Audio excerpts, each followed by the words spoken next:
The stagecoach lurched to a halt in front of the dusty settlement of Fort Yuma, Arizona Territory, and Katherine Winters pressed her gloved hand against the window, wondering if she had just made the biggest mistake of her 22 years. The advertisement in the Boston Herald had promised opportunity for seamstresses willing to relocate west, and after her father's textile business collapsed following his death 6 months prior, leaving her and her mother with nothing but debts and broken promises, Rose had scraped together every last dollar for this journey into uncertainty. She stepped down from the coach onto the sun-baked earth, the August heat of 1883 hitting her like a physical force. Her dark traveling dress, appropriate for Boston's climate, felt suffocating in this Arizona furnace. Dust swirled around her button-up boots as other passengers collected their belongings. Rose clutched her carpetbag tighter, surveying the ramshackle collection of buildings that made up Fort Yuma's Main Street. "Miss Winters." Rose turned to find a weathered woman in her 50s approaching, her face creased with lines that spoke of hard living under an unforgiving sun. "Yes, I am Rose Winters. Are you Mrs. Carmichael? Widow now 3 years." The woman looked Rose up and down with an appraising eye that made her feel like fabric being judged for quality. "You are younger than I expected. Can you actually sew? Or did you just answer my advertisement hoping to find a husband out here?" Rose felt her cheeks flush with indignation. "I have been sewing since I was 6 years old, Mrs. Carmichael. My father owned Winters Textiles in Boston, and I worked alongside him learning every aspect of the trade. I can handle any garment from shirts to wedding dresses, and I do exceptional embroidery work, Mrs." Carmichael's stern expression softened slightly. "Good, because I did not pay for your passage to have you run off and marry the first cowboy who tips his hat at you. I need reliable help, and the work here is hard. Fort Yuma is not Boston." "I did not come here looking for romance," Rose said firmly. "I came here to rebuild what my family lost, to make something of myself. We shall see." Mrs. Carmichael gestured toward a wagon hitched nearby. "Put your things in the back. The shop is just down the street with living quarters above. You will have a small room to yourself, meals included, and we can discuss wages once I see the quality of your work." As Rose lifted her trunk with difficulty, strong hands suddenly took the weight from her. She looked up to find a man in his mid-20s, tall and lean with sun-darkened skin and eyes the color of whiskey in sunlight. He wore dusty work clothes, a worn leather vest, and a hat that had seen better days. "Let me help you with that, miss," he said, his voice low and warm with a slight drawl. "I can manage," Rose protested, but he had already lifted her trunk as if it weighed nothing. "Never said you could not, just offering to help." He carried the trunk to the wagon and set it down gently. When he turned back, he touched the brim of his hat. "Logan Kincaid, miss. Welcome to Fort Yuma." "Thank you, Mr. Kincaid." Rose tried to keep her voice polite but distant. She had meant what she said to Mrs. Carmichael. Romance was not part of her plans. "Logan, stop bothering the new seamstress and get back to work," Mrs. Carmichael called out. "Those horses are not going to shoe themselves." "Yes, madam." Logan's mouth quirked in what might have been amusement before he walked away toward what Rose could now see was a blacksmith's forge across the street. "That is Logan Kincaid," Mrs. Carmichael said as they climbed onto the wagon seat. "Best blacksmith and farrier in the territory, and he knows it. His father built half this town before he passed. Logan inherited the forge and enough saved money to be comfortable. Every unmarried woman within 50 miles has set her cap at him." Rose watched Logan disappear into the dark interior of the forge, then firmly turned her attention forward. "As I said, I am not here looking for a husband. Mrs. Carmichael made a noncommittal sound and snapped the reins. The dress shop occupied a narrow building wedged between a general store and a saloon. The ground floor held a small showroom with a few ready-made dresses on display, bolts of fabric stacked on shelves, and a large cutting table near the window for light. A curtained doorway led to the back workroom, where Mrs. Carmichael clearly did the bulk of her sewing. "The stairs are through there," Mrs. Carmichael said, pointing to a door in the corner. "Your room is the small one on the right. Mine is on the left. Privy is out back. We fetch water from the community well 2 buildings down. I expect you up and working by 7 each morning, and we work until 6 in the evening, later if we have rush orders. Sundays you have off for church and rest." Rose nodded, taking in everything. The shop was modest but clean, the equipment well maintained. She had certainly worked in worse conditions back in Boston after her father's business began failing. She carried her bags upstairs and found her room barely larger than a closet, with a narrow bed, a small dresser, and a window overlooking the alley. But it was hers, and it represented a fresh start. Rose unpacked her few belongings, changed into a lighter cotton dress, and returned downstairs ready to prove her worth. Mrs. Carmichael handed her a man's shirt with torn seams. "Show me your stitching." Rose settled at the workbench near the window, threading a needle with practiced ease. The light was good here, better than what she had worked with in Boston's cramped apartment after they lost the shop. She examined the torn seams carefully before beginning to repair them with small, even stitches that would hold strong under hard use. The work was soothing, familiar. Her hands moved with the confidence of years of practice while her mind wandered. She thought of her mother, now living with Rose's aunt in Connecticut. The decision to separate had been painful but necessary. Rose could not make enough money in Boston to support them both, not with her father's debts hanging over them. Out here, with room and board provided, she could send most of her wages back east. "You are not lying about your skill," Mrs. Carmichael said, examining the finished shirt. "This is fine work. Very fine. I think we shall get along well, Miss Winters. Please call me Rose." "Then you may call me Judith." The older woman's expression warmed considerably. "I think you might be exactly what this shop needed." Over the following days, Rose settled into the rhythm of life in Fort Yuma.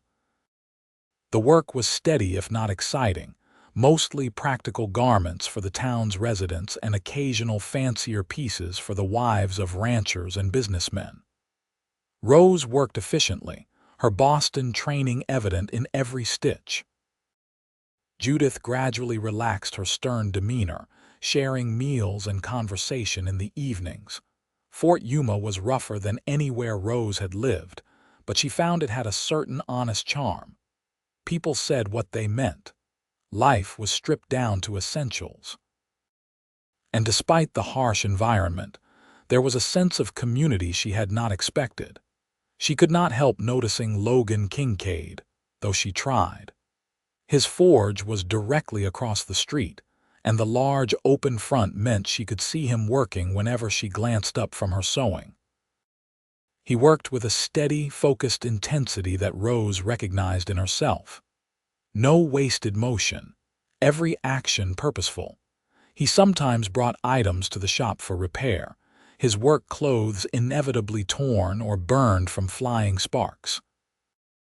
Rose found herself volunteering to handle his orders, telling herself it was simply to ensure quick service for a regular customer. "Afternoon, Rose," he said one day, bringing in a leather vest that needed a new lining. He had taken to using her first name after hearing Judith do so, and Rose had not corrected him. "Good afternoon, Logan." She examined the vest, noting the quality of the leather despite the worn condition. "This has seen some use. It was my father's. Cannot bring myself to replace it." His voice held a note of something deeper, and Rose looked up to find his expression unguarded for a moment. "I understand," she said softly. "I still have one of my father's handkerchiefs. It is foolish to keep it, but I cannot seem to let it go." "It is not foolish."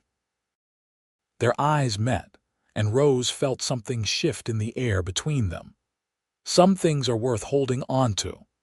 He left with a promise to return in a few days, and Rose found her hands trembling slightly as she began work on the vest. She told herself it was simply the emotion of remembering her father, nothing more. But that night, lying in her narrow bed, she could not stop thinking about the way Logan had looked at her, as if he truly saw her. Not as a means to wealth or a solution to loneliness, but as herself. The summer heat gradually began to ease as August turned to September. Rose had been in Fort Yuma for nearly 6 weeks, and she had to admit she was adjusting better than expected. She had even made a few friends among the town's other young women, though most were married and busy with children. One morning, Judith handed her an elaborate sketch torn from a fashion magazine. "Mrs. Henderson wants this made for her daughter's wedding next month. Green silk with lace trim. Are you up for it?" Rose studied the design, her mind already working through the construction challenges. "Yes. It will take time, but I can do it." "Good, because she is paying well. We split the profit on custom orders. This could put a nice amount in your pocket." The project consumed Rose's attention over the following weeks. She worked with intense focus, determined to create something beautiful. The dress began to take shape, flowing lines and delicate details that showcased her skill. Logan stopped by one afternoon while she was fitting the bodice to the dress form. He stood watching for a moment before speaking. "That is beautiful work." Rose looked up, surprised. Most men would not notice such details. "Thank you, it is for a wedding. Lucky bride." He hesitated, then added, "There is a social at the church this Saturday evening, dancing and such. I was wondering if you might like to attend, with me." Rose's first instinct was to refuse. She had been carefully maintaining distance, protecting herself from distraction. But standing there with needle in hand, seeing the genuine hope in Logan's eyes, she found herself saying, "I would like that." His smile transformed his face. "I shall pick you up at 7. After he left, Judith made a knowing sound from her workbench. "So much for not looking for romance." "It is just a dance," Rose protested. "Of course it is, dear." Judith's tone suggested she believed nothing of the sort. Saturday arrived too quickly and too slowly at once. Rose found herself nervous in a way she had not been since she was a girl at her first proper party. She had one good dress, a deep blue cotton that brought out her eyes. She arranged her dark hair carefully, then told herself she was being ridiculous, and almost undid it before deciding to leave it. Logan arrived promptly at 7, cleaned up and wearing clothes that were clearly his best. His hair was still damp from washing, and he smelled of soap and leather. "You look lovely," he said, and the sincerity in his voice made Rose's cheeks warm. "Thank you. You look very nice as well." They walked the short distance to the church, conversation flowing easier than Rose expected. Logan asked about Boston, genuinely interested in her life before Fort Yuma. She found herself telling him about her father's shop, the pride he took in quality work, the way everything fell apart so quickly after his death. "I could not save it," she said quietly. "I tried, but I was young and a woman, and no one would extend credit or even consider me seriously. They just wanted to collect what was owed." "That was not your failure," Logan said firmly. "That was their short-sightedness. You are clearly talented and capable. They chose not to see it." His words touched something deep inside her, a wound she had not realized was still raw. "Thank you for saying that." The church hall was decorated with paper streamers and lanterns. A fiddle player and guitarist provided music while people danced or stood in groups talking. Rose recognized most faces now, receiving warm greetings from several people. Logan proved to be a surprisingly good dancer. He led with confidence but not arrogance, guiding Rose through the steps of a waltz with practiced ease. "Where did a blacksmith learn to dance like this?" she asked, genuinely curious. "My mother insisted." She said being able to dance properly was the mark of a civilized man. His expression grew distant. "She passed when I was 15, lung fever. I am sorry. It was a long time ago, but I still remember her insisting I practice with her in our kitchen." He smiled at the memory. "She would have liked you." "What makes you say that?" She valued people who worked hard and took pride in their craft, who did not give up when things got difficult. His eyes met hers. "Like you." They danced 3 more dances, and Rose found herself laughing more than she had in months. Logan had a dry sense of humor that caught her off guard, and he clearly enjoyed making her smile. When they finally stepped outside for some air, the night was cool and clear, stars brilliant overhead. "Thank you for inviting me tonight," Rose said. "I have been so focused on work that I forgot how good it feels to simply enjoy an evening." "You work too hard," Logan said gently. "I see you in that shop from dawn until dark every day." "I have to. Every dollar I save goes back to my mother in Connecticut. She has nothing except what I can send her." "That is admirable, but you should not forget to live your own life too." Rose looked up at him, at the genuine concern in his expression. "Is that what you do? Live your life?" "I try, though I will admit it has felt like something was missing lately." He reached out slowly, giving her time to step away, and gently touched her cheek. "Until you arrived in Fort Yuma." Rose's breath caught. She should pull away, should maintain the distance she had promised herself. But instead, she found herself leaning into his touch. "Logan, I did not come here looking for this." "Neither did I. But maybe that is how the best things happen, when you are not looking." His voice was low, intimate. "I am not asking for promises, Rose. I just want the chance to know you better, to see where this might go." She thought of all her careful plans, her determination to focus solely on rebuilding her fortune. But standing there under the vast Arizona sky with this man who looked at her like she mattered, those plans seemed suddenly less important than the feeling blooming in her chest. "I would like that," she whispered. He smiled and offered his arm. "Then let us start by going back inside and dancing until they make us leave." Over the following weeks, Logan and Rose began spending more time together. He would take his evening meal at the restaurant next to the dress shop, timing it so he could walk Rose home afterward, even though home was just upstairs.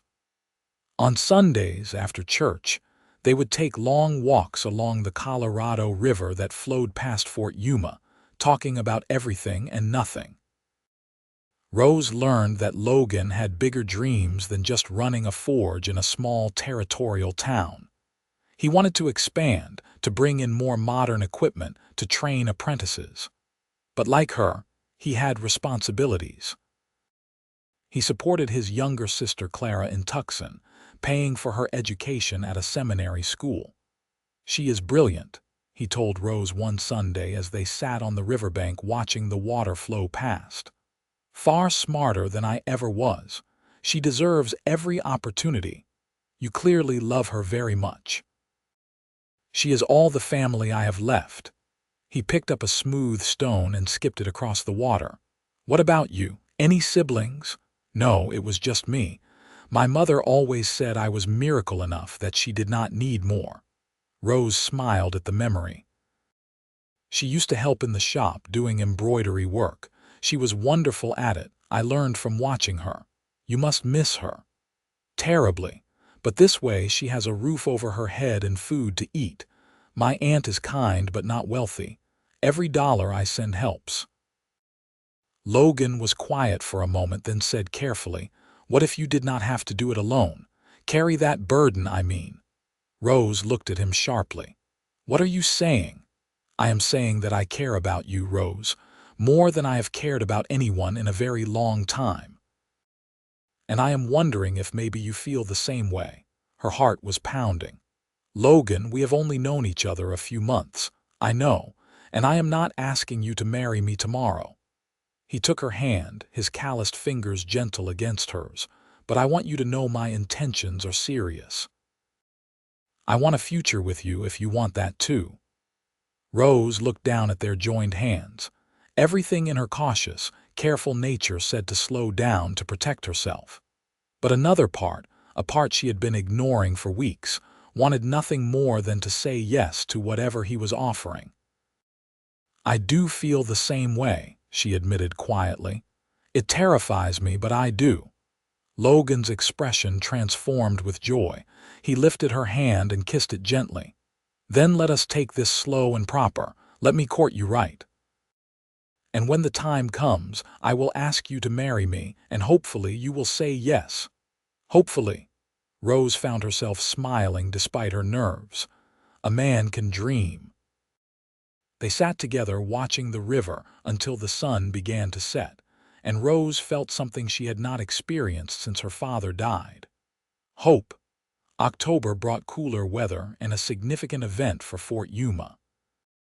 Word spread that a wealthy rancher from California was coming through town, and his wife was known for her love of fine clothes. Judith nearly danced with excitement when she received word that Mrs. Pemberton wished to commission several dresses during her stay. This could establish our reputation, Judith told Rose. If we impress her, she will tell her wealthy friends. We could get orders from California, maybe even further. Rose threw herself into the work with renewed energy. This was exactly the kind of opportunity she had been hoping for. Mrs. Pemberton arrived with her husband on a Tuesday, sweeping into the dress shop like royalty visiting commoners. She was perhaps 50, elaborately dressed in the latest fashion, and she examined the shop with a critical eye that missed nothing. Rose felt herself being evaluated and forced herself to stand straight and confident. "You are the Boston seamstress?" Mrs. Pemberton asked. "Yes, madam. Rose Winters. Show me your work." Rose brought out several pieces, including the wedding dress she had recently completed. Mrs. Pemberton examined each item with thorough attention, checking seams and details with the eye of someone who knew quality. "This is excellent," she finally pronounced. "Better than I expected to find in such a place. I want 3 dresses. A day dress, an evening gown, and something suitable for travel. Can you have them ready in 2 weeks? 2 weeks was ambitious, especially with other orders pending, but Rose did not hesitate. "Yes, madam, we can have them ready." After Mrs. Pemberton left with promises to return for measurements the next day, Judith grabbed Rose's hands. "Do you know what this means? If we impress her, we could double our business, triple it." Rose felt excitement and terror in equal measure.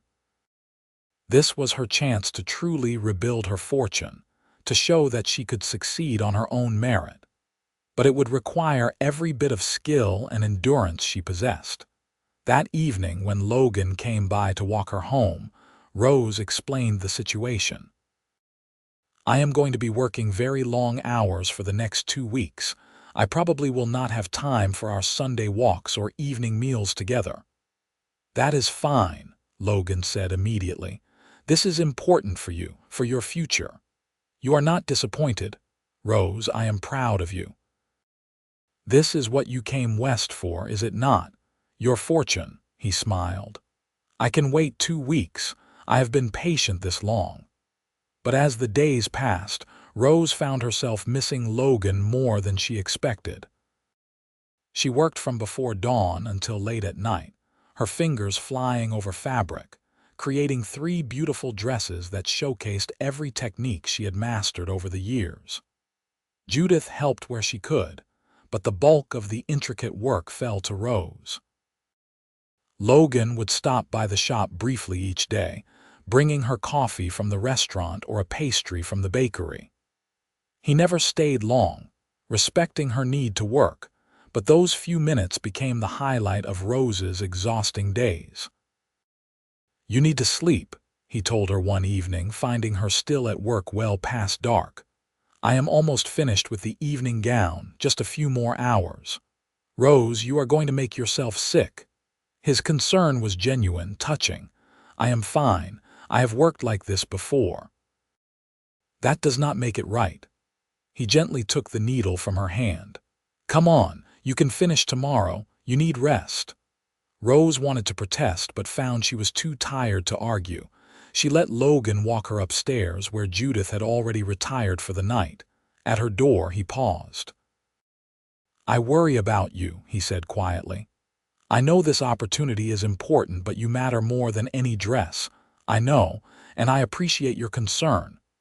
She reached up and touched his face, feeling the rough stubble under her fingers. "Just 2 more days. Then Mrs. Pemberton will have her dresses, and things can go back to normal." "Will they?" Logan asked. "Because it seems like there will always be another important order, another opportunity that requires everything you have to give." Rose felt a flicker of irritation despite her exhaustion. "This is my livelihood, Logan, my chance to build something. I know, and I support that. I just do not want you to lose yourself in the pursuit of it." They parted with a slight tension between them, and Rose lay awake despite her exhaustion, troubled by his words. Was he right?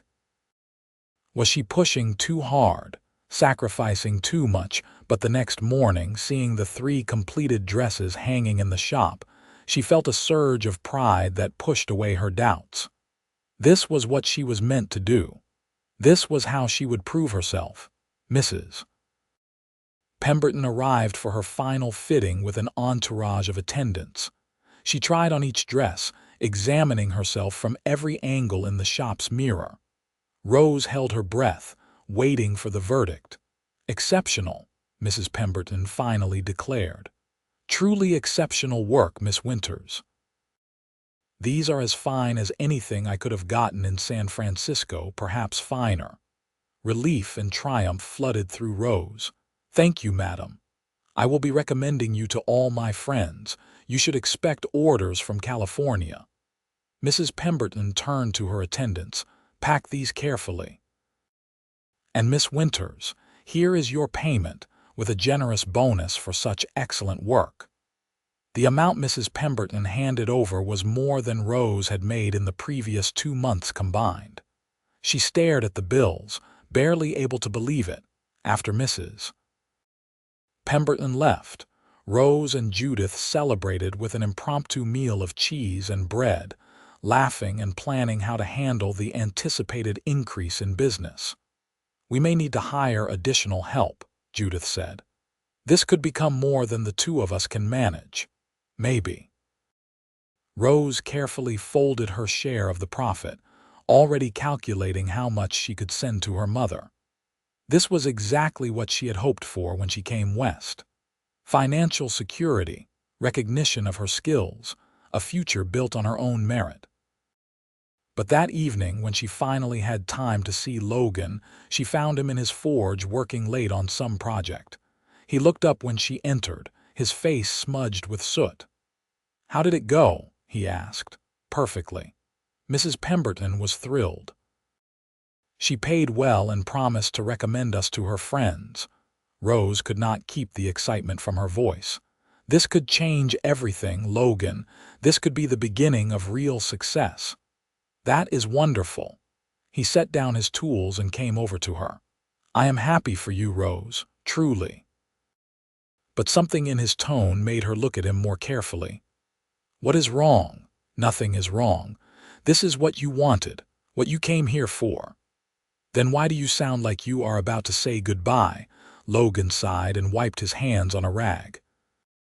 "Because I am watching you chase your fortune, and I am wondering where I fit into that picture, or if I fit at all." Rose felt her chest tighten. "What do you mean?" "I mean that I am a blacksmith in a small Arizona town.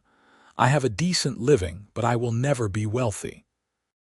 And you are clearly meant for more than this place can offer. Once word spreads about your skills, you will have opportunities in bigger cities. San Francisco, maybe even back east. Why would you stay here? Because my life is here now, Rose said, but even as she spoke, she felt a flicker of doubt. The thought of working in San Francisco, of real recognition and success, was tempting.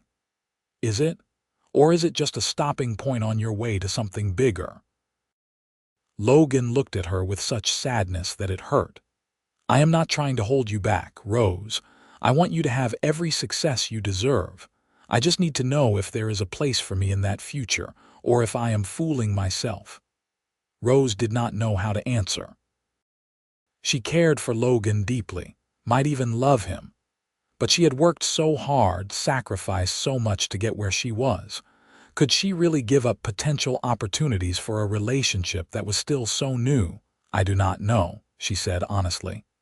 I care about you, Logan, very much. But I also need to think about my future, about supporting my mother. I know, and that is fair. He came closer, gently taking her hands. I am not asking you to choose right now, but I need you to understand that I am not looking for something casual.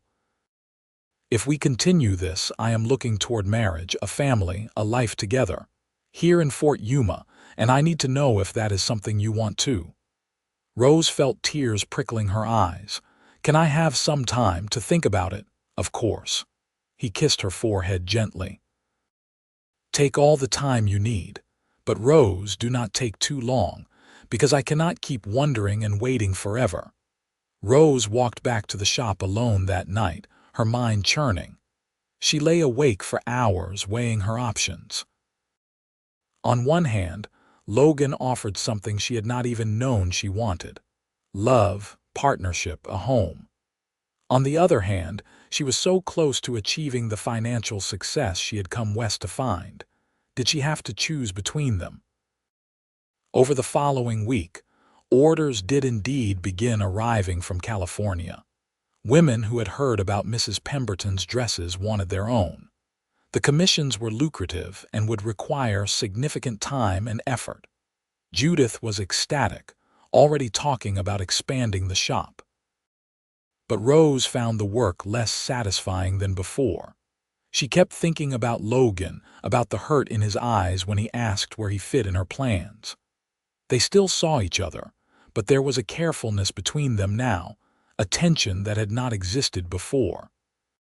Sunday came and they took their usual walk along the river. The November weather was pleasant, the heat of summer long past. They walked in silence for a while before Logan finally spoke. Have you given thought to what we talked about? Rose had thought of little else. I have. But Logan, why does it have to be one or the other? Why cannot I have my work and have you? You can. But you need to decide where you want to do that work. If opportunities in California or back east come up, will you take them? Will you leave Fort Yuma? Leave me? I do not know, Rose admitted. Those opportunities could mean real financial security. For my mother, for myself. How can I turn that down? I am not asking you to turn anything down. I am asking where your priorities lie. Because if you are always going to be chasing the next opportunity, the next dollar, we will never have a real life together. His words stung because they held truth. Rose realized she had been so focused on rebuilding her fortune that she had not stopped to consider what kind of life she actually wanted. My father lost everything chasing success, she said quietly. He overextended, took risks, and when they did not pay off, we were left with nothing. I watched him die knowing he had failed. I cannot end up like that. So instead you are going to work yourself to death trying to prevent something that might never happen. Logan's voice was gentle but firm. Rose, I am not your father, and you do not have to prove anything. You are already successful. You have skills people value and are willing to pay well for. At some point you have to decide that enough is enough. Rose felt tears spilling down her cheeks. I am scared. Scared that if I stop pushing, stop striving, everything will fall apart again. Logan pulled her into his arms, holding her close. I know, but you do not have to be scared alone. That is what I am trying to tell you. Let me be part of your life. Really part of it, not just someone you see when you have spare time between orders. Rose clung to him, breathing in his familiar scent of smoke and leather and something uniquely Logan. She realized that over the past few months, he had become as essential to her as breathing. The thought of losing him hurt worse than losing the shop, worse than losing her father's business. I love you, she whispered against his chest. I did not want to, did not plan to, but I do. She felt him tense, then relax.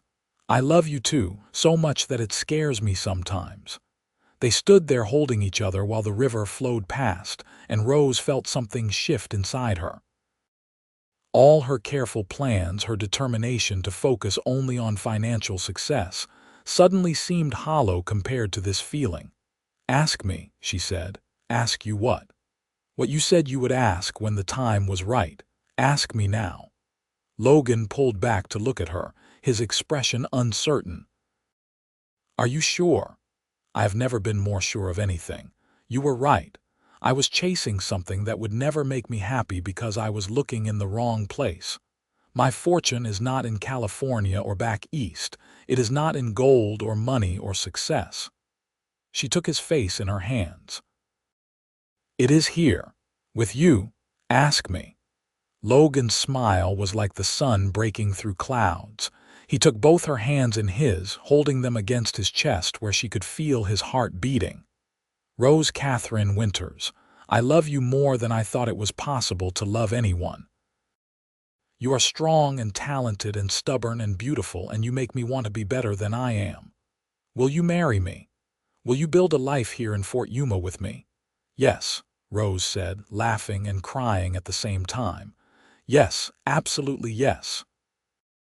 He kissed her then, and Rose felt like she was finally home. Not Boston, not her father's shop, not even the dress shop.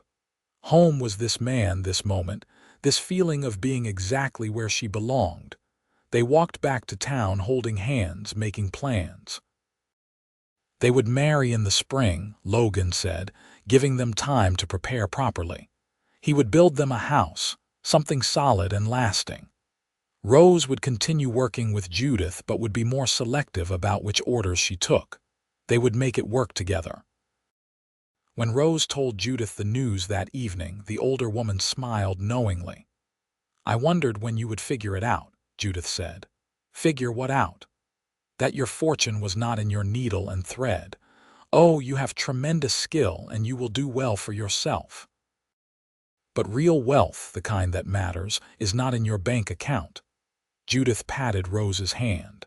It is in the people you love and who love you back. Took me far too long to learn that lesson. I am glad you learned it young. Rose thought about those words as she lay in bed that night. She had come west hoping to find her fortune, to rebuild what was lost, to prove herself. And in a way, she had found all of that. But not in the way she expected. The next morning, Rose wrote a long letter to her mother, explaining everything. The work, the town, Logan, their engagement. She sent a generous amount of money, but also explained that future amounts might be smaller because she would be building a household of her own. Her mother's response came 6 weeks later, and Rose opened it with nervous hands. My dearest Rose, the letter began. Your news fills my heart with such joy I can hardly express it. I have been so worried about you, working so hard, carrying burdens that should never have fallen on your young shoulders. To know that you have found love, real love, is the greatest comfort I could receive. Money comes and goes, my darling girl, but a good man who loves you is a treasure beyond measure. Your father would have approved of your Logan. He always said the measure of a man was in his hands and his heart, and it sounds like your blacksmith has both in abundance. Be happy, my sweet daughter. That is all I have ever wanted for you. The rest is just details. Rose cried as she read the letter, feeling a weight lift from her shoulders. Her mother understood. More than that, she approved. The winter passed in a flurry of activity. Logan worked on their house, building it with his own hands on a piece of land his father had owned at the edge of town. Rose continued working at the dress shop, but began training a young woman named Sarah to help with the increased business. She also began working on her own wedding dress in her spare hours, creating something simple but beautiful.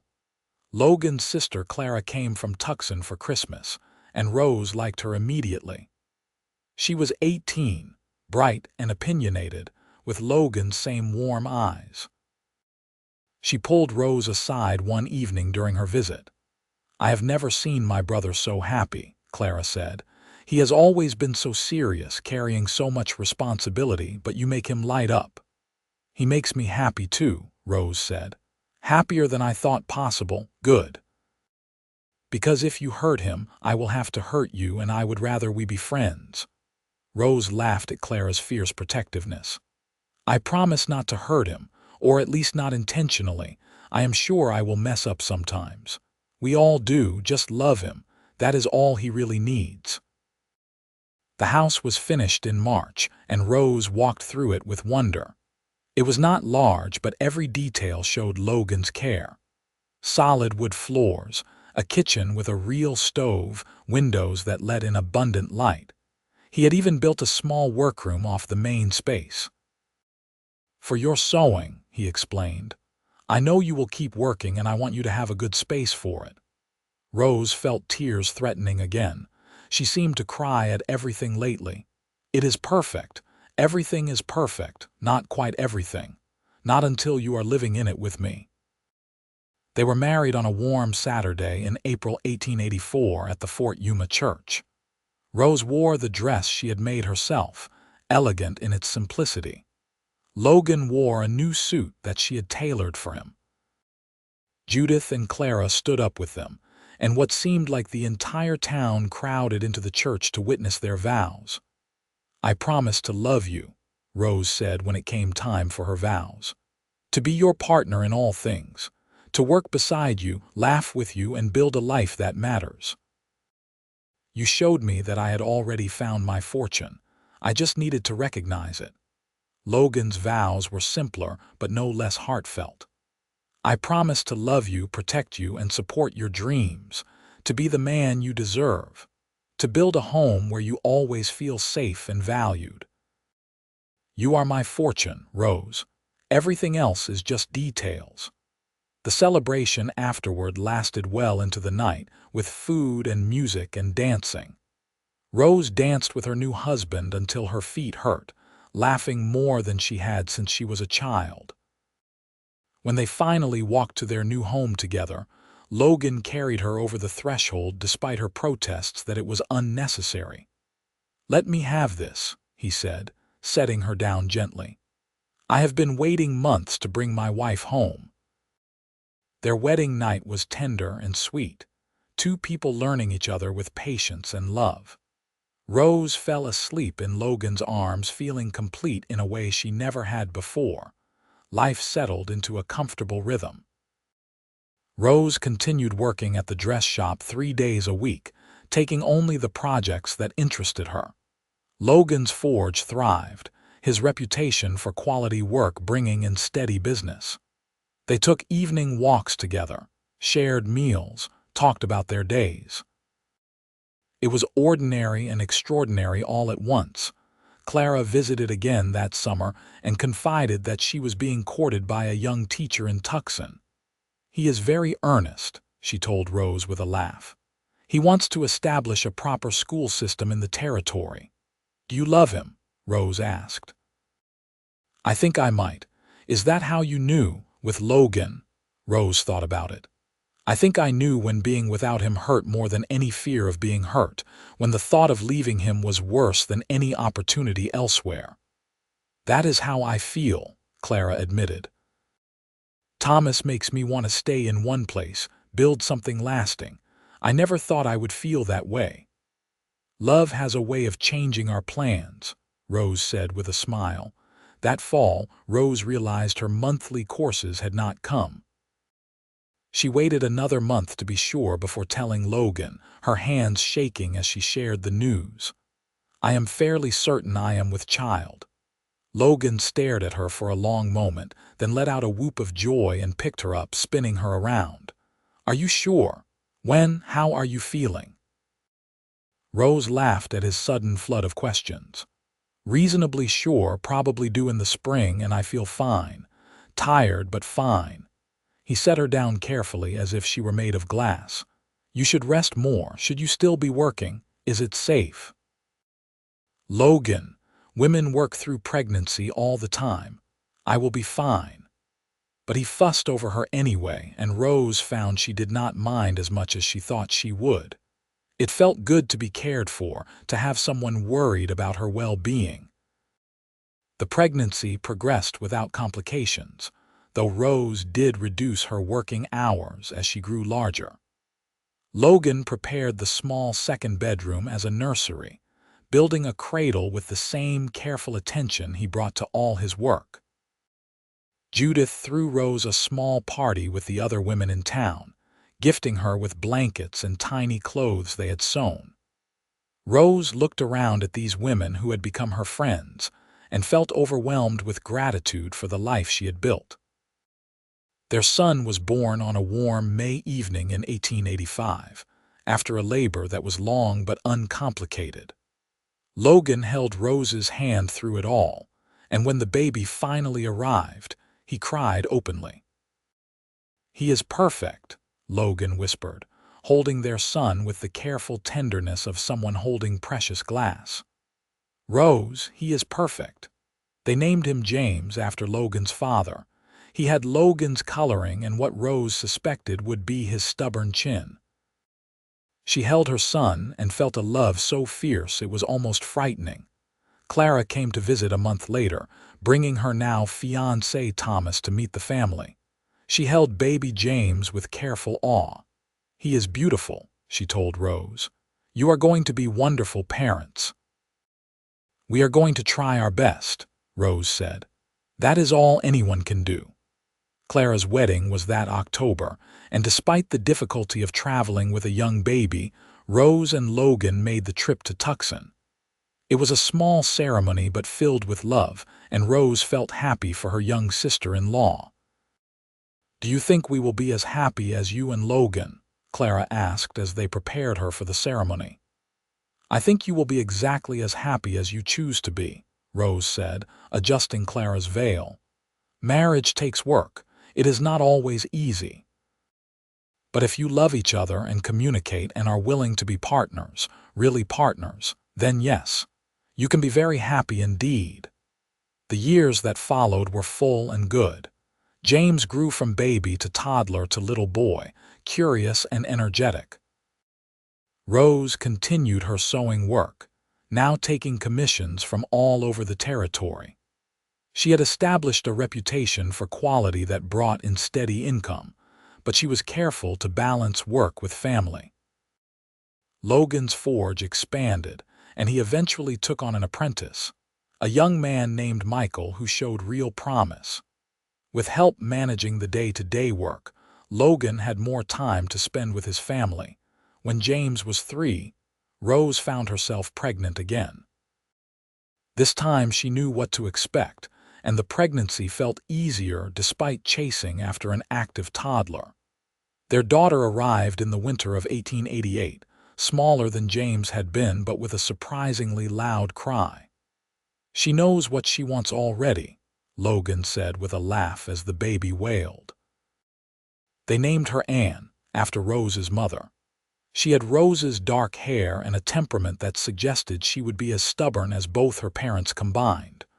Rose's mother came to visit that spring, making the long journey from Connecticut. She was thinner than Rose remembered but still sharp-eyed and smiling. "Oh, my darling girl," she said, holding Rose tight.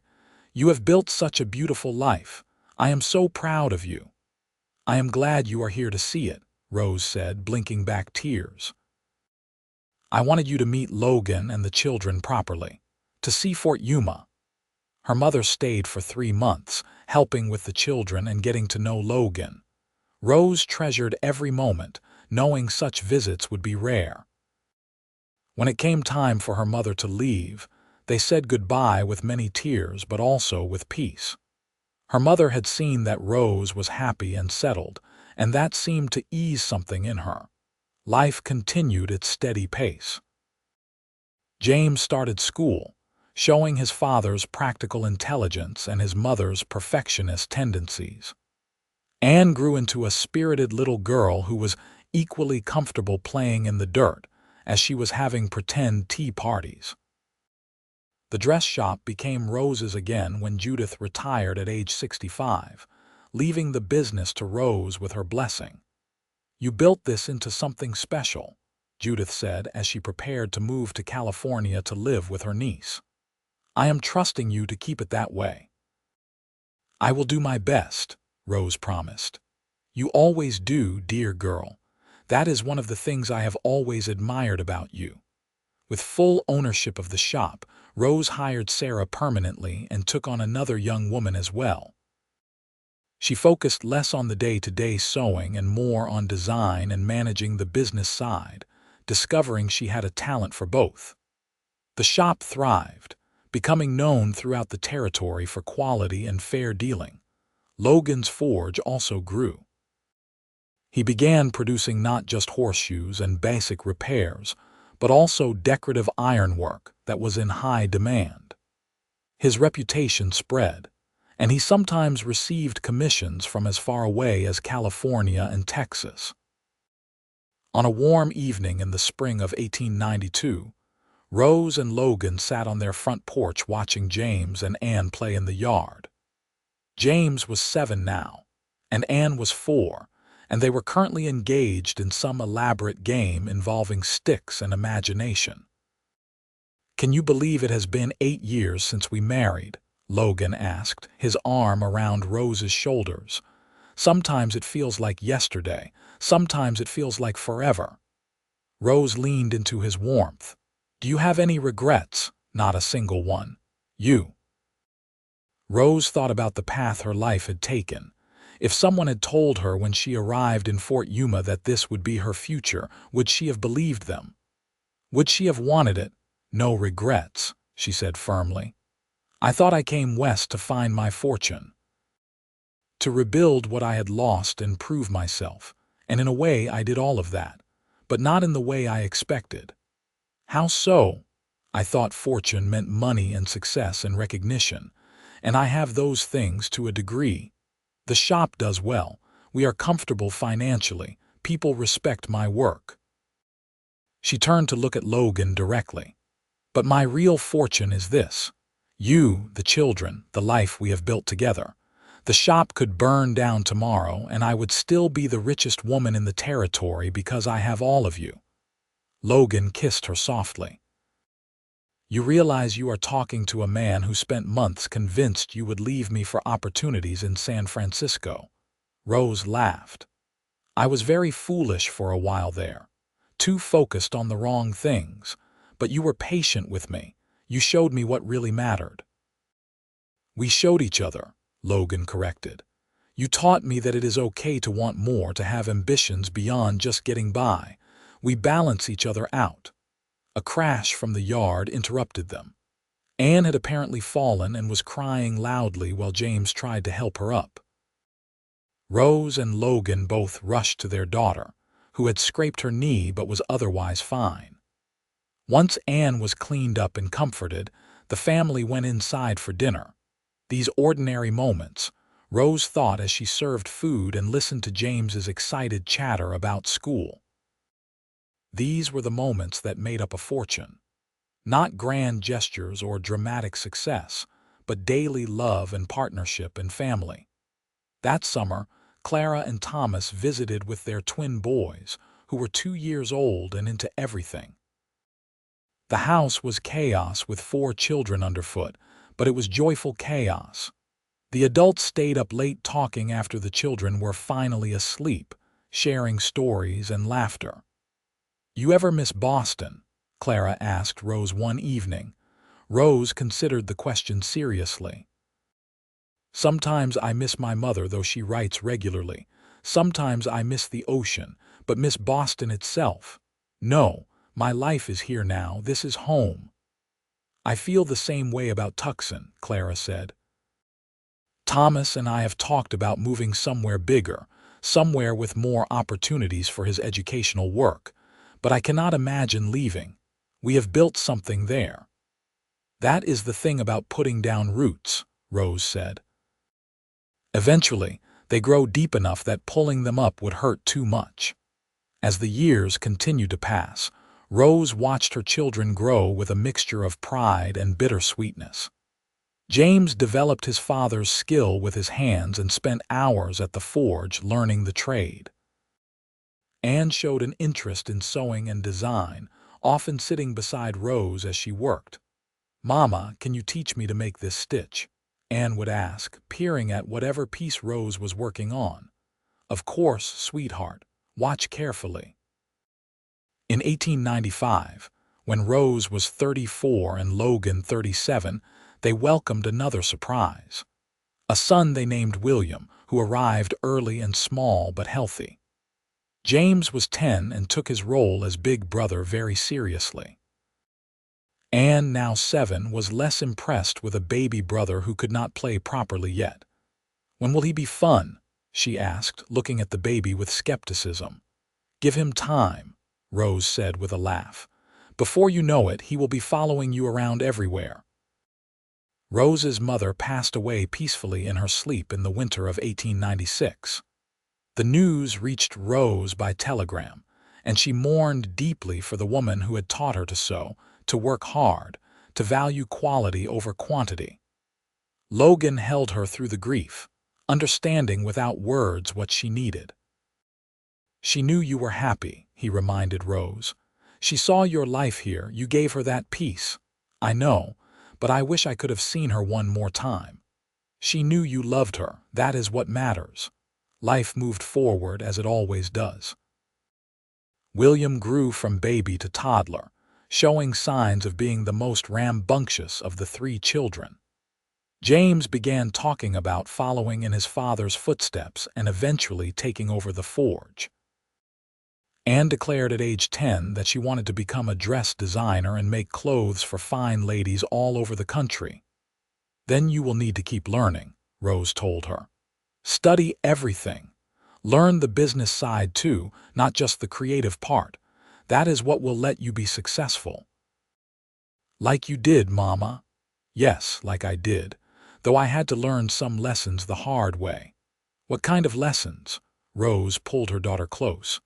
"That success means nothing if you have no one to share it with, that the people you love are more important than any amount of money. That sometimes what you are looking for has been right in front of you all along." Fort Yuma continued to grow and change. New buildings went up, more families arrived, and the rough frontier town gradually became more settled.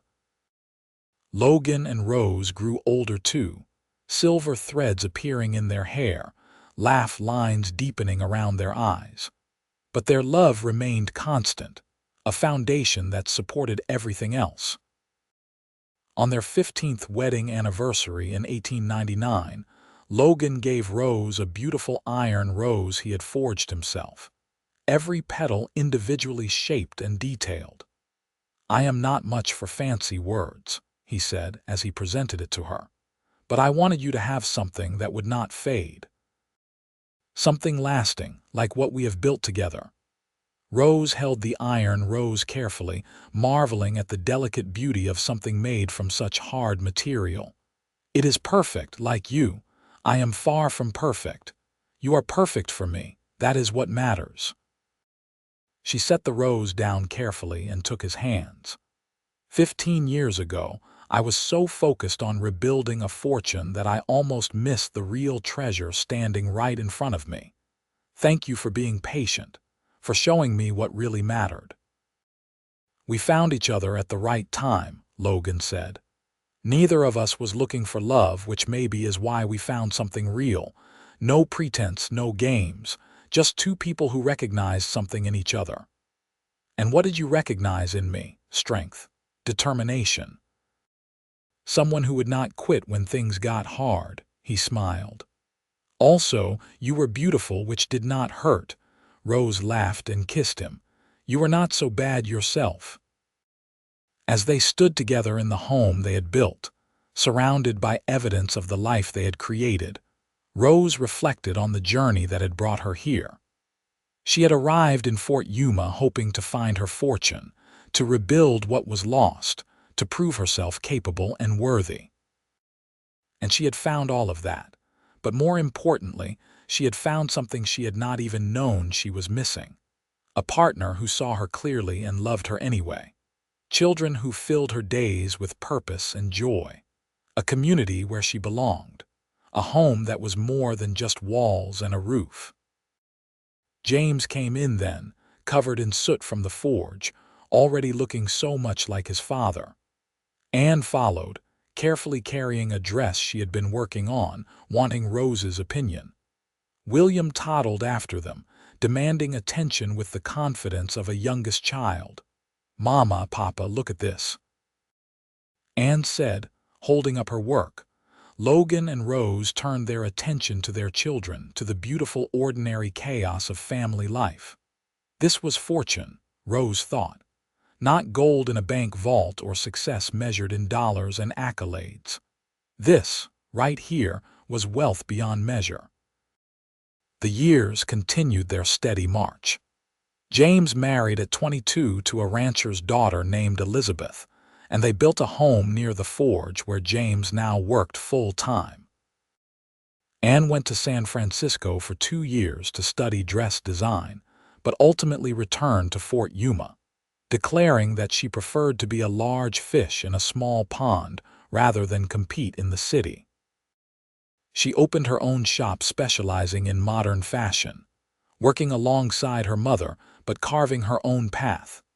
William, true to form, chose neither blacksmithing nor sewing but instead became fascinated with the new automobiles beginning to appear in the territory. He was 12 when Rose and Logan celebrated their 20th anniversary, already talking about engines and mechanics with passionate intensity. "At least we know he will never lack for work," Logan said with amusement. "The future is in those machines, whether we old folks like it or not." "We are not old," Rose protested. "We have a married son. We are officially old." But Rose did not feel old. Yes, there was more silver than brown in her hair now, and yes, she tired more easily than she once had.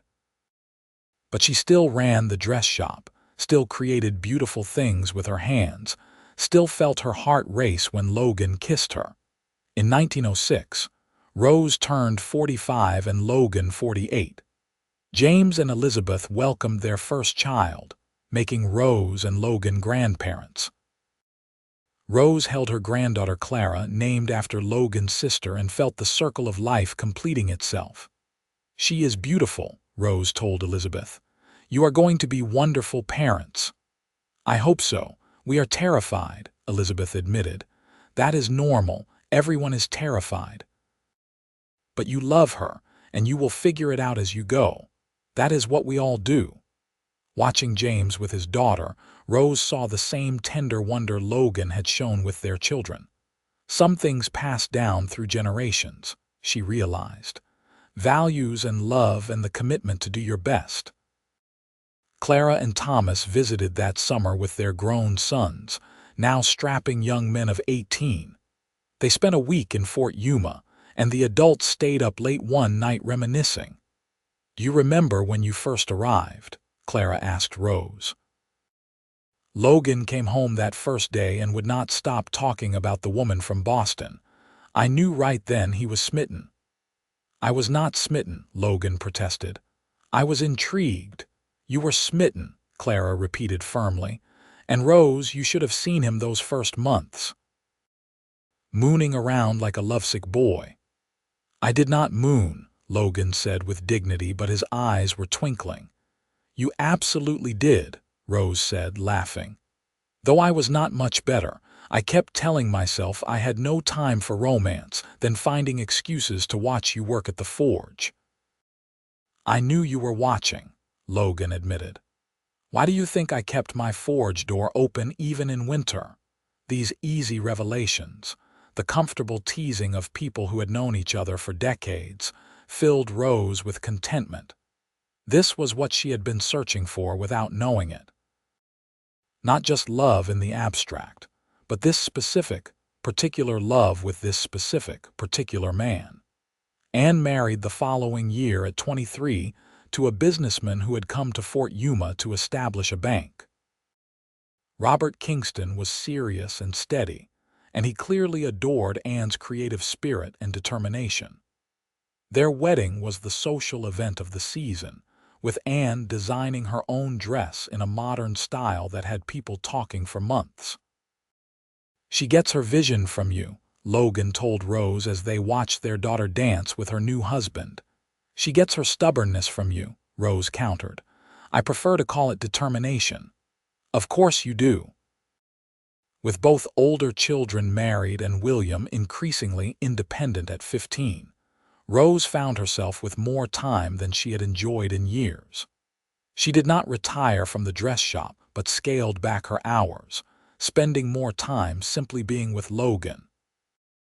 They took walks together most evenings, still holding hands like newlyweds. They talked about everything and nothing. They watched sunsets and planned the future and remembered the past. The easy intimacy of long marriage, comfortable as old shoes but still precious. Do you ever wonder how things would have turned out differently? Logan asked one evening as they sat on their porch. How do you mean? If you had gotten different orders early on, if that California woman had not been impressed, if opportunities had pulled you away before we really committed to each other. Rose thought about it. Sometimes, but I do not think the outcome would have been different in the end. Maybe the timing, but not the destination. I think we were meant to find each other. You believe in fate. I believe in possibility, in choices. I chose to stay, to commit, to build a life here. That was not fate. That was deciding what mattered most to me. And what mattered most? Rose turned to look at him directly. You, us, this life we built together. Everything else was just details. Logan pulled her close, and they sat together watching the sunset paint the sky in shades of orange and pink. The same sky that had watched over them for more than 20 years, constant and beautiful. William left for technical school in California when he turned 18, much to Rose's sorrow. He will come back, Logan assured her. Fort Yuma is his home. He is just spreading his wings. And Logan was right. William returned 2 years later with knowledge of engines and automobiles, opening a garage that quickly became essential as more motorized vehicles appeared in the territory. He married at 24 to a schoolteacher named Margaret, and they built a home down the street from Rose and Logan. In 1915, Arizona became a state rather than a territory, and Fort Yuma celebrated with a massive party. Rose was 54 now, and Logan 57. They stood watching the celebrations with a mix of nostalgia and satisfaction. We have seen this place grow, Logan said. From a rough frontier town to this, we helped build it. We did, Rose agreed. Not just with our businesses, but with our lives, our children and grandchildren. The connections we made. They had 5 grandchildren now, with another on the way. James and Elizabeth had 3 daughters. Anne and Robert had twin boys who were already showing signs of their mother's creative spirit. The grandchildren brought chaos and joy in equal measure, filling the house with noise and laughter whenever they visited. Rose still ran the dress shop, though now she mostly designed while younger women did the actual sewing. Her work remained sought after, her reputation solid. But the driving need to prove herself, to build a fortune, had long since faded. She was successful, yes, comfortable, but that was not what defined her anymore. What defined her was the life she had built. The the man she had loved for more than 30 years, the family they had created together. The home they had made not just in walls and roof, but in each other. On their 35th wedding anniversary in 1919, their entire family gathered for a celebration. Children and grandchildren filled the house to bursting. Clara and her family came from Tucson. Friends from throughout Fort Yuma stopped by to offer congratulations. It was noisy and chaotic and absolutely perfect. 35 years, Anne said, raising her glass in a toast. To the parents who showed us what real partnership looks like, what real love looks like, may we all be so fortunate. Rose felt tears in her eyes as everyone echoed the toast. She looked at Logan and saw the same emotion reflected in his face. They had been blessed beyond measure, and they both knew it.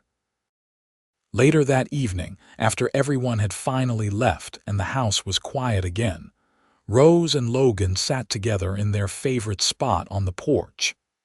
The night was cool, stars brilliant overhead in the clear desert sky. "When I arrived in Fort Yuma," Rose said quietly, "I was so focused on finding my fortune, on rebuilding what we had lost, on proving I could succeed on my own merit." "You did succeed," Logan pointed out. "Yes, but not in the way I expected. I thought fortune meant money and reputation and opportunities, and those things came in their own time. But the real fortune, the real wealth, was you showing me that I already had everything I needed. I just had to recognize it." Logan took her hand, his fingers intertwining with hers in the familiar gesture that still made her heart flutter. "You gave me the same gift. I was content before you arrived, but I was not truly happy, not truly alive. You showed me what life could be when you had someone to share it with." "We were both looking in the wrong places," Rose said, "but somehow we found each other anyway." "Not somehow. I think we recognized something in each other that first day, kindred spirits, two people who valued work and craft and building something lasting." Rose leaned against his shoulder, comfortable and content.